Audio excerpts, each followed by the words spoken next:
Bienvenue à nouveau dans l'émission. Nous recevons aujourd'hui le lieutenant-colonel Daniel Davis, vétéran de combat à 4 reprises et animateur de la très populaire chaîne YouTube Daniel Davis Deep Dive. Merci, comme toujours, d'être de retour parmi nous. Toujours un plaisir d'être ici, Glenn. Merci de m'avoir invité à nouveau.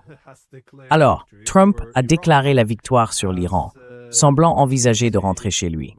Pourtant, les Iraniens ne montrent aucun signe indiquant qu'ils sont prêts à laisser Trump déclarer la victoire, rentrer chez lui et en rester là. Selon vous, quels sont aujourd'hui les objectifs ou les buts des Iraniens pour mettre fin à cette guerre?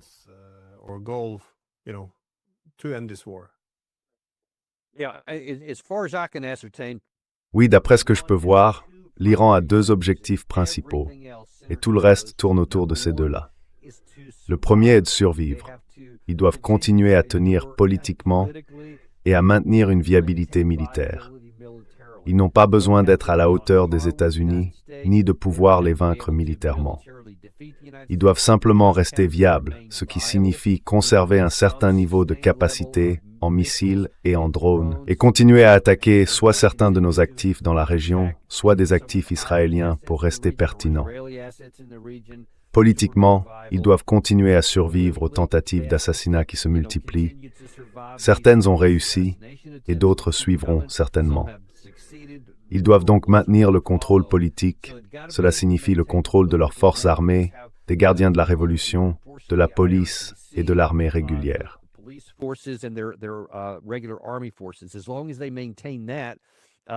Tant qu'ils maintiennent cela pendant une période prolongée, ils peuvent survivre pour se battre un autre jour. Le temps va en réalité leur nuire, c'est certain. Plus cela dure, plus ils vont en souffrir. Mais si le temps est du côté de quelqu'un, il est davantage du côté de l'Iran que de celui des États-Unis. Nous avons un sentiment d'urgence bien plus fort que les Iraniens. Ils n'ont qu'à se dire, même si cela dure des mois, il suffit de continuer à tenir. Mais les États-Unis sont soumis à un calendrier beaucoup plus serré à cause du deuxième problème auquel les Iraniens font face, à savoir le maintien de la fermeture du détroit d'Ormuz.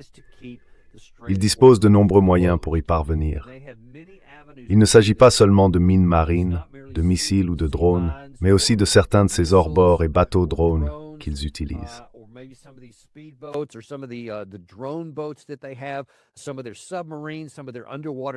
Certains de leurs sous-marins, certaines de leurs torpilles sous-marines, des missiles sous-marins, comme certains les appellent, ils disposent de nombreux atouts différents, de nombreux moyens qu'ils peuvent utiliser pour maintenir cela fermé. Plus ils le gardent fermé longtemps, plus la pression augmente sur l'administration Trump, car le prix du pétrole tourne toujours autour de $100. Mais si cela ne rouvre pas très bientôt, il va recommencer à grimper. Il est déjà passé d'environ 67 à 87, je crois, juste avant que nous arrivions ici. Donc c'est une assez bonne statistique, mais cela stagne un peu à ce niveau depuis un moment.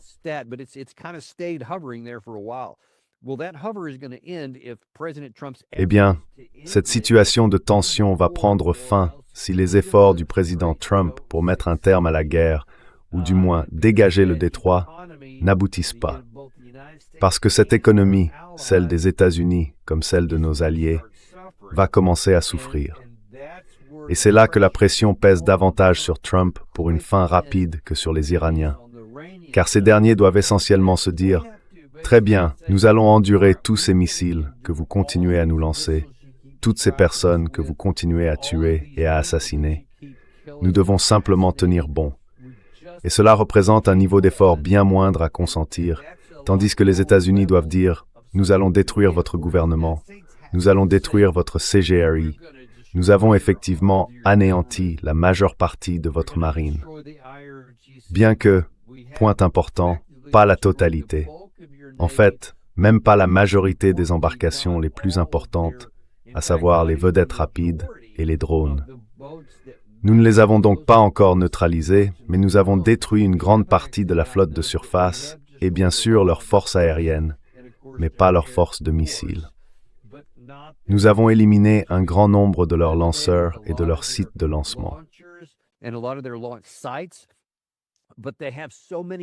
Mais ils en ont beaucoup d'autres répartis à travers le pays, et ils continuent clairement à être viables de cette manière.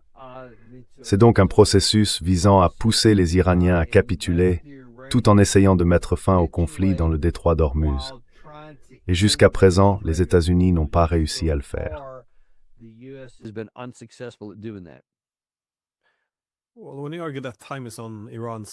Eh bien, lorsque vous affirmez que le temps joue en faveur de l'Iran, on peut effectivement le comprendre. Les États-Unis commenceront à souffrir de pénuries d'armes, de problèmes logistiques, de l'affaiblissement de leurs bases. Et bien sûr, les États du Golfe finiraient eux aussi par se lasser, tout comme l'économie, principalement à cause de la crise énergétique.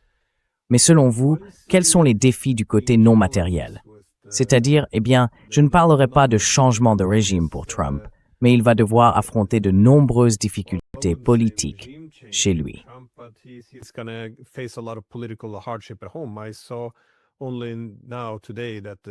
J'ai vu aujourd'hui que Joe Kent, nommé par Trump au poste de directeur du Centre national de lutte contre le terrorisme, a démissionné. Il a évoqué la guerre contre l'Iran, affirmant qu'il n'y avait pas de menace immédiate de la part de l'Iran, et il a en grande partie attribué la responsabilité au lobby israélien. De plus, les alliés les plus proches de l'Amérique restent à l'écart, ne souhaitant pas participer à ce plan visant à ouvrir le détroit d'Ormuz. Penses-tu que cela soit significatif dans les calculs de l'Iran, et cela pourrait-il contribuer à la chute politique du président Trump?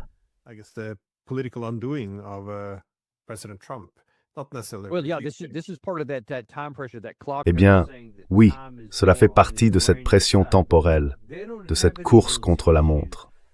Je dis que le temps joue davantage en faveur des Iraniens.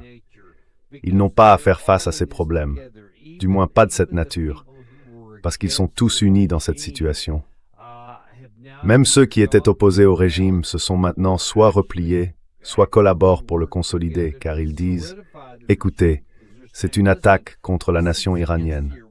Ce n'est pas seulement contre le gouvernement en place. » Cette idée selon laquelle Israël et les États-Unis essaieraient de libérer les manifestants et d'apporter la démocratie, je ne pense pas que quiconque sur le terrain y croit. Je pense qu'ils y voient une tentative de détruire l'État iranien.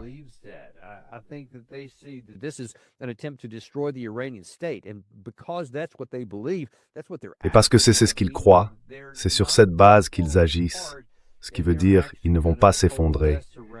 Ils vont en réalité se rassembler, se regrouper autour du drapeau, comme on dit. Trump, en revanche, a de gros problèmes. Je veux dire, il n'arrive pas à réunir les alliés, car chacun d'entre eux a dit « Non, nous n'allons pas nous sacrifier en envoyant nos navires à une destruction quasi certaine pour tenter d'ouvrir quelque chose. » Toutes ces choses dont je t'ai parlé, les moyens dont disposent les Iraniens pour maintenir le détroit fermé, ce n'est pas quelque chose que tu peux résoudre simplement en envoyant quelques bâtiments de guerre.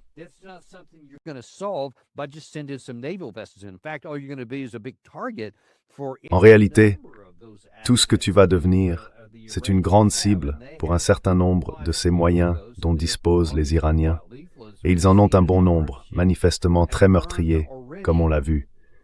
Plusieurs navires ont déjà brûlé, et personne ne veut être le prochain. J'ai vu l'ancien vice-chef d'état-major de l'OTAN parler plus tôt aujourd'hui, ou peut-être que c'était hier, je l'ai vu ce matin, où il disait « Écoutez, ce que vous nous demandez revient à réserver une place sur le Titanic après qu'il a déjà heurté un iceberg. Il est en train de couler. Personne ne va monter à bord de ça. » Donc tout le monde a dit non. Cela met la pression sur Trump.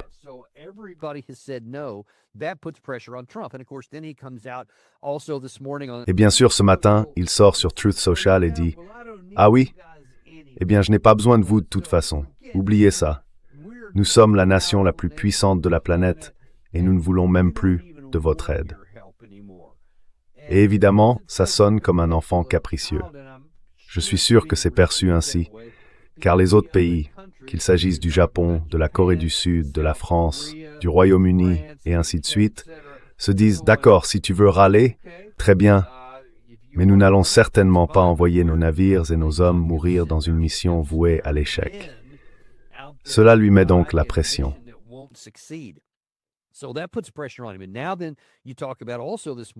Et maintenant, tu parles de ce matin avec Joe Kent, qui était le numéro 2 au bureau du directeur du renseignement national, juste après Tulsi Gabbard. Il a démissionné, et il a été assez ferme dans sa dénonciation de tout cela. Il a dit que le président Trump avait été trompé, que les Israéliens lui avaient menti, que les médias américains avaient participé à une campagne de désinformation, ce qui signifie que c'était intentionnel, afin de créer la croyance qu'il existait une menace imminente alors qu'il n'y en avait pas. Et tu sais, malheureusement, le président Trump sort vers midi, alors qu'il parlait avec le dirigeant de l'Irlande dans le bureau ovale, et il dit « Oh, eh bien, c'était un bon gars, je suppose. »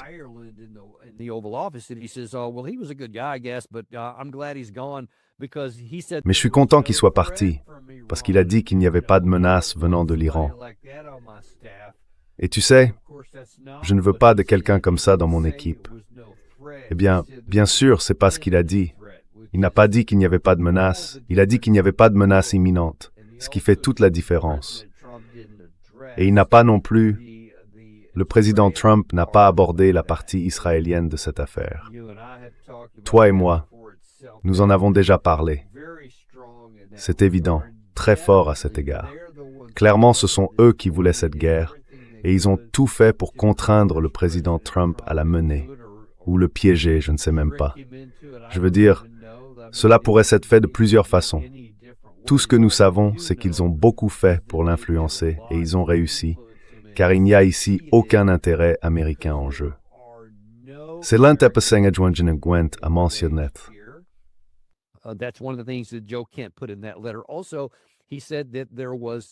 Il a également déclaré que ce n'était certainement pas America First, car nous ne faisions face à aucune menace. Alors partir en guerre, contre la Constitution, contre le droit international, contre la loi américaine, alors que nous n'étions pas menacés, on ne peut que se poser la question, qui en tire profit? Et ce sont ceux qui, depuis des années, supplient l'Amérique d'entrer en guerre contre l'Iran. Bien sûr, il s'agit de Benjamin Netanyahou en Israël. Tout cela exerce une pression sur Trump, car s'il ne peut pas résoudre cela militairement, s'il ne peut pas le résoudre diplomatiquement, et si le peuple iranien continue de dire « Même si vous continuez à tout nous tuer, nous ne céderons pas, et nous ne relâcherons pas notre emprise sur l'étranglement du détroit d'Ormuz », alors le président Trump est vraiment dans une impasse, parce que ce chiffre va commencer à augmenter.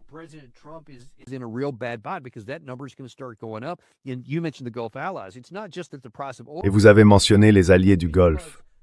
Ce n'est pas seulement que le prix du pétrole augmente, parce que les choses n'arrivent pas non plus dans le Golfe. Cela signifie que les biens dont ces pays du Golfe ont besoin pour survivre, nourriture, eau, autres produits, ne passent pas et qu'ils ne gagnent plus d'argent parce qu'ils en perdent énormément. Donc, s'ils n'ont pas les fonds nécessaires pour subvenir à leurs besoins, en plus des frappes qu'ils reçoivent périodiquement de l'Iran, ils ne pourront pas tenir longtemps non plus. Ils vont également exercer une pression sur Trump. Ils se retrouvent donc sans le soutien de nos alliés européens et sous la pression de nos alliés arabes.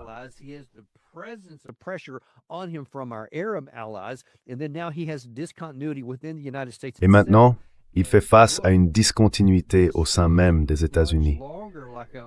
Écoutez, si cela dure encore un mois ou deux, disons, et qu'il n'arrive pas à contenir ce prix, et que les prix du pétrole et de l'essence continuent d'augmenter, cela signifie que tout augmente en Amérique. Et cela veut dire que tout le monde va commencer à en payer le prix.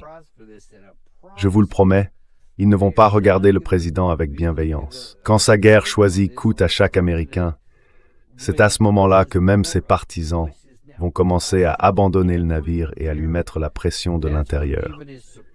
C'est pourquoi je dis que la pression du temps pèse davantage sur Trump que sur l'Iran.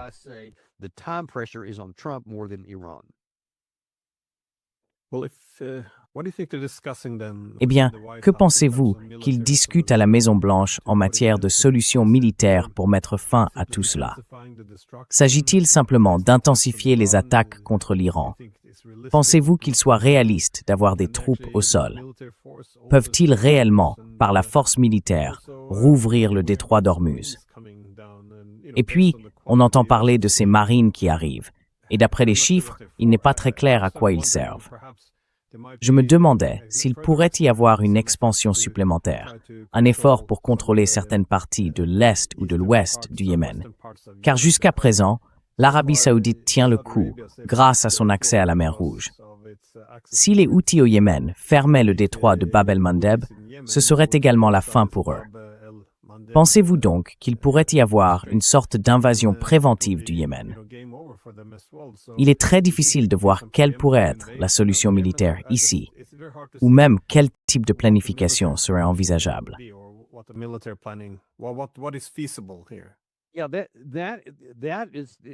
Oui, c'est quelque chose au Yémen. Essayez de garder ouvert ce deuxième détroit auquel tu fais référence. C'est probablement la chose la plus réalisable qu'on puisse faire. Et une partie de moi pense, en fait, une partie de plus en plus grande de moi pense, que toute cette attention portée à l'île de Karg est en réalité une campagne de désinformation. Parce que je me dis, ils ne vont pas envoyer cet MEU avec ses navires d'escorte là-bas. Je veux dire, c'est impossible. Ils ne vont pas traverser le golfe d'Oman, passer le détroit, puis le golfe Persique, remonter jusqu'à la partie nord de tout ça, et espérer, avec un seul groupe de combat, prendre réellement l'île de Karg.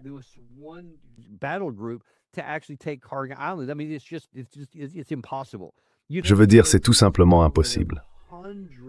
Il faudrait traverser cette épreuve de centaines de kilomètres de côte iranienne, et bien sûr, tous les missiles, tout, tireraient dessus. Donc, je ne pense même pas que ce soit possible. Je ne pense même pas que ce soit l'intention parce que nos dirigeants ne sont ni suicidaires ni stupides. Mais je pense qu'en disant à tout le monde qu'ils vont là-bas, peut-être qu'ils descendent par ici et essayent de prendre quelque chose de ce genre de manière préventive. Je veux dire, c'est théoriquement possible qu'une force de cette taille, si elle arrive par surprise, puisse réussir à le prendre. Mais ça ne t'avancera à rien.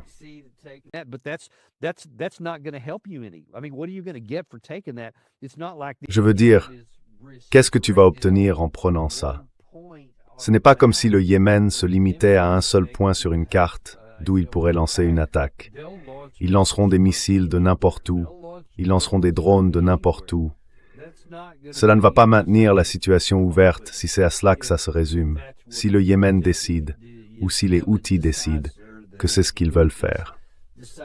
Donc tout le reste a encore moins de sens.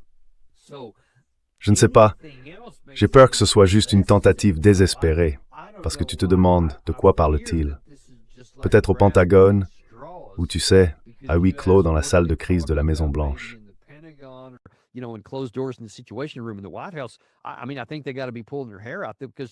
Je veux dire, je pense qu'ils doivent s'arracher les cheveux, parce que je ne vois aucune option militaire viable qui permettrait de résoudre le problème de la fermeture du détroit d'Ormuz. Ils ont, comme je l'ai dit, des missiles sous-marins, des torpilles, des sous-marins. Ils disposent de vedettes d'attaque rapide, de drones de surface, de drones aériens, de missiles, de roquettes, et même d'artillerie à longue portée qui pourrait être déployée. On ne peut pas éliminer tout ça, c'est impossible. Il y en a trop. Et à défaut, ils pourraient se dire, eh bien, continuons simplement à assassiner des dirigeants.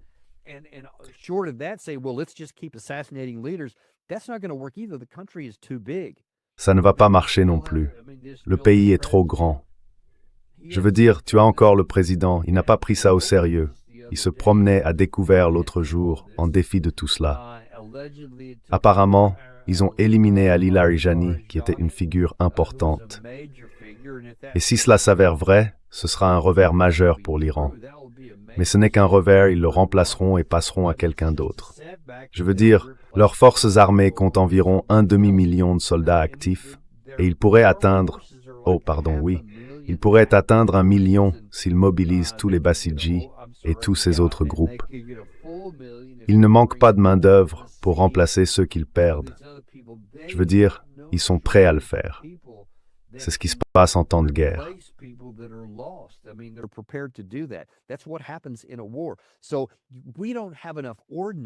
Nous n'avons donc pas assez de munitions pour littéralement les bombarder jusqu'à l'âge de pierre. Et chaque fois que cela a été tenté dans l'histoire, les populations tiennent bon. Elles remplacent leurs pertes et ne s'effondrent pas. Nous n'avons pas assez de bombes pour cela. Nous sommes déjà à court. Je pense que le Gerald R. Ford est sur le point de rentrer à la maison, si ce n'est pas déjà fait, car il était épuisé après l'opération au Venezuela. Apparemment, il y a eu un gros incendie à bord, pas un tir ennemi, mais un incendie qui a limité ses capacités. Beaucoup de membres d'équipage dorment maintenant, m'a-t-on dit, sur des couchettes dans les couloirs, car de nombreux compartiments ont été endommagés. Maintenant, apparemment, le George W. Bush arrive, mais on se retrouve alors avec le même problème.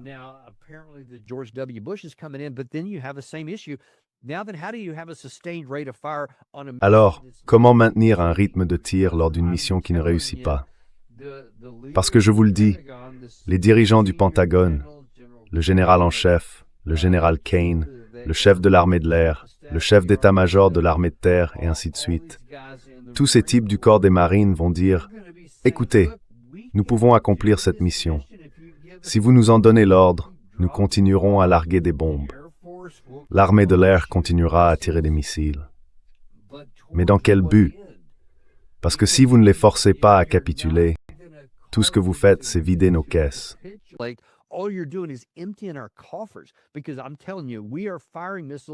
Parce que je te le dis, nous tirons des missiles et larguons des munitions à un rythme bien plus élevé que celui auquel nous pouvons les produire.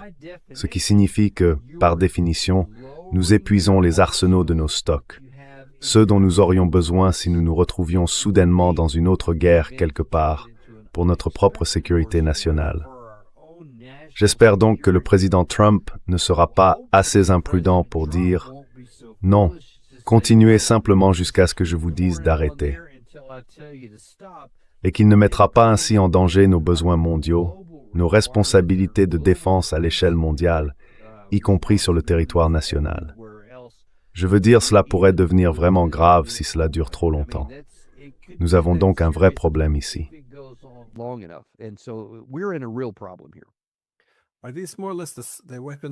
Est-ce que ce sont plus ou moins les armes utilisées actuellement, les munitions employées contre l'Iran? Est-ce que c'est plus ou moins le même matériel qui autrement serait allé à l'Ukraine? J'imagine que les Patriots en sont un bon exemple, évidemment, mais pour le reste des armes, sont-elles similaires ou s'agit-il d'une autre partie de l'inventaire?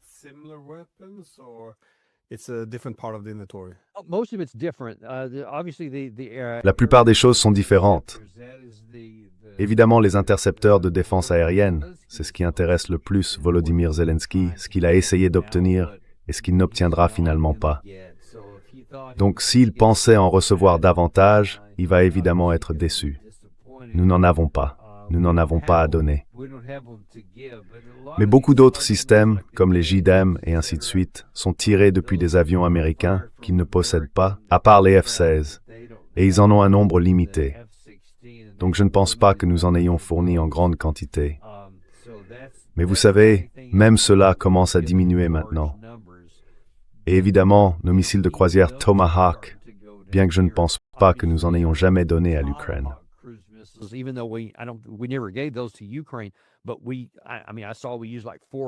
Je veux dire, nous en avons utilisé environ 400 au cours des 36 premières heures. Je ne sais pas combien nous en avons utilisé depuis, mais c'était déjà un sacré coup, car le taux de remplacement est bien plus faible que ça. Cela signifie donc que nous avons déjà entamé ces réserves aussi. Maintenant, il ne reste plus que les soi-disant bombes non guidées ou certains autres missiles air-sol, dont nous avons encore des stocks assez importants. Mais si on continue à faire la même chose, à tout leur balancer dessus en espérant que ça les fera céder, on voit bien qu'on va commencer à en manquer et finir par en être à court aussi, si on ne change pas de stratégie.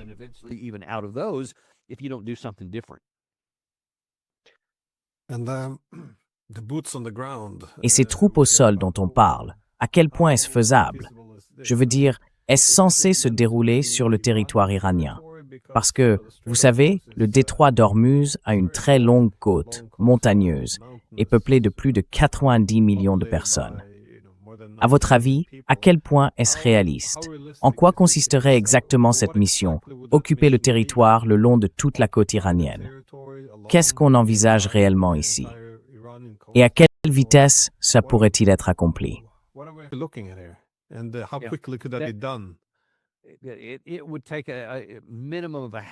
Il faudrait au moins 6 mois, rien que pour rassembler les troupes, former les gens, les équiper et les préparer, car nous partons de zéro. Il n'y a personne sur place pour le moment. Nous n'avons pas une force de cette taille.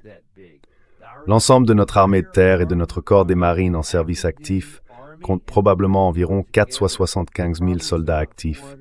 Et cela inclut tout le monde, pas seulement les combattants. Il faudrait une armée d'environ 400 000 à 500 000 hommes, rien que pour commencer à se demander si cela est même envisageable. Mais même cela ne fonctionnerait pas, car par où entreriez-vous?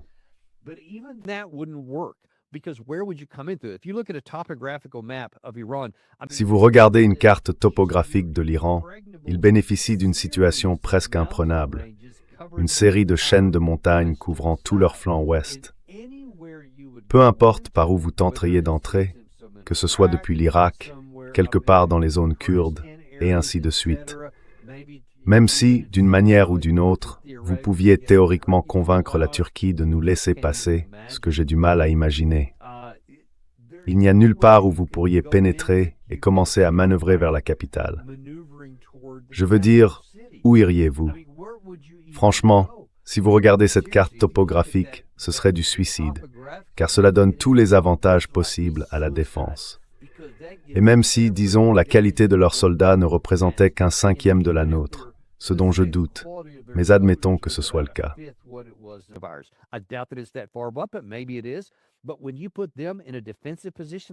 Mais quand on les place dans une position défensive comme celle-là, sur leur propre territoire, où ils connaissent le terrain et savent que nous arrivons, en entrant dans cette situation, la meilleure analogie que je puisse donner, c'est les combats en remontant la botte de l'Italie pendant la Seconde Guerre mondiale, dans ce terrain montagneux.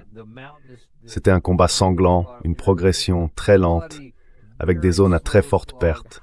Et cela, c'était avec 2 grandes armées, comptant des millions d'hommes. Si l'on prend nos troupes aujourd'hui, prises au dépourvu, non préparées, et qu'on essaye de les envoyer là-bas au sol, elles se feraient simplement broyer. Je veux dire, nous ne passerions même pas les montagnes. Ils pourraient choisir où nous frapper, et même s'ils subissaient eux-mêmes beaucoup de pertes, ils ont le nombre pour eux.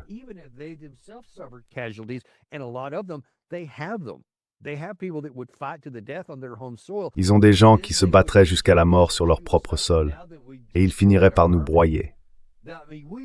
Et maintenant que nous avons affaibli notre propre armée, nous risquerions littéralement de la détruire, en essayant de nous empaler là-bas pour mener une guerre impossible à gagner. Donc à mon avis, je ne pense pas qu'il y ait aujourd'hui un seul général en uniforme américain qui accepterait volontairement de faire cela, même sur ordre.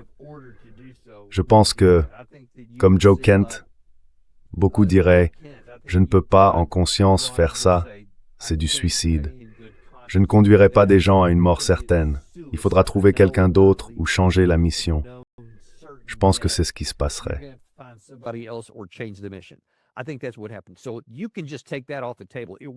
Donc, vous pouvez simplement écarter cette option. Cela ne fonctionnera pas, même si certains tentaient de la mettre en œuvre. Il ne reste donc que la puissance aérienne. Eh bien, nous l'utilisons déjà, et nous prouvons que cela ne marchera pas. La puissance navale a déjà fait tout ce qu'elle pouvait.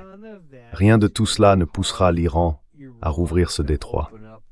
Je pense donc que nous sommes dans une situation militairement impossible à atteindre, et le président Trump sera contraint, qu'il le veuille ou non, de parvenir à une forme d'accord négocié qui sera désormais acceptable pour la partie iranienne. Et maintenant, à cause de notre imprudence, il dispose en réalité d'un levier qu'il n'avait jamais eu auparavant.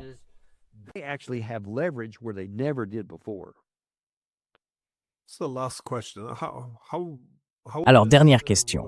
Comment cette guerre va-t-elle affecter les relations entre les États-Unis et Israël? Parce que si c'était une guerre rapide, aller-retour, on pourrait penser que les objectifs américains et israéliens seraient très étroitement alignés.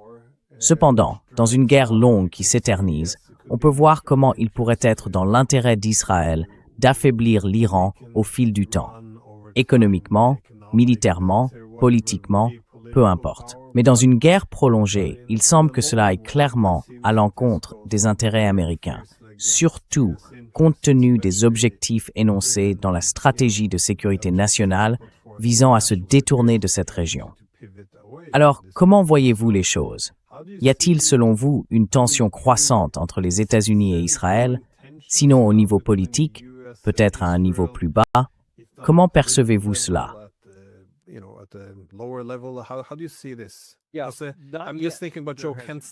Oui, je réfléchis simplement à votre déclaration. D'accord. Et c'est là que je voulais en venir maintenant, aux gens comme moi et à certains de mes collègues. Je veux dire, cela fait longtemps que nous tirons la sonnette d'alarme en disant que tout cela ne sert que les intérêts d'Israël, pas les nôtres. Nous sommes entraînés dans leur guerre. Mais au niveau du public, il y a eu une diminution du nombre de personnes et du soutien à Israël dans certains groupes. Chez d'autres, cela n'a pas du tout diminué. Il reste très fort. Mais maintenant, à cause de cette lettre de Joe Kent, où il a dit de manière si explicite ce que beaucoup pensaient tout bas, que c'était une manipulation israélienne du président Trump et que nos intérêts n'étaient pas concernés, que ce n'était pas America First, il est vétéran de combat à 11 reprises. Il sera beaucoup plus difficile de le discréditer que beaucoup d'autres.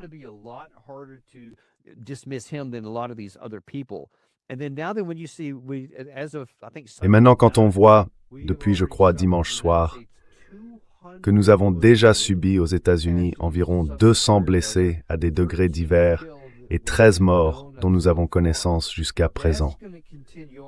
Cela va continuer à mesure que la situation s'étend. Et cela après, je crois, 17 jours à ce moment-là. C'est un nombre assez élevé de personnes touchées, blessées ou tuées dans une guerre qui n'est pas de notre fait. Les Américains ne vont pas accepter calmement beaucoup de pertes qui ne sont même pas liées à notre sécurité nationale. Et maintenant que cela est rendu public, parce que cela va apparaître dans les médias grand public, les gens vont être obligés de réellement réfléchir à ce qu'il a dit. Et si les jours commencent à se transformer en semaines, et les semaines en mois, le président Trump pourrait bien ne pas réussir à s'en sortir.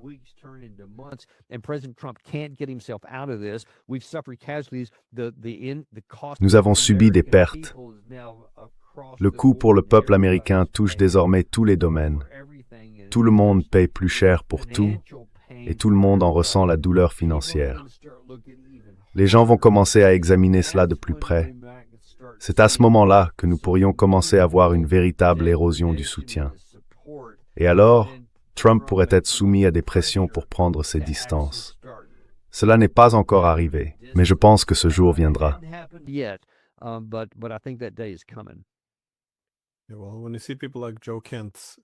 Oui, eh bien, quand on voit des gens comme Joe Kent démissionner ou se retirer, même s'il avait été choisi par Trump pour cette raison, oui, je pense que ça fait du bruit.